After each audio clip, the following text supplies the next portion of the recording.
अश्विनी प्रथम दिनी बसते सिंहासनी होतो जय घोष माऊलीचा उदो उदो उदो अंबाबाईचा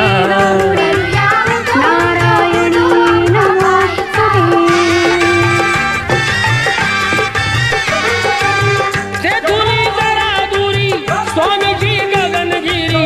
अंश तो परमेश्वरी भक्ती दत्ताची खरी गुहेत स्थान जरी बाजूला खोल दरी रूपते त्यांचे जणू शिवशंकरा परी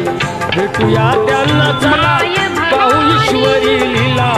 हरी दरबार भाव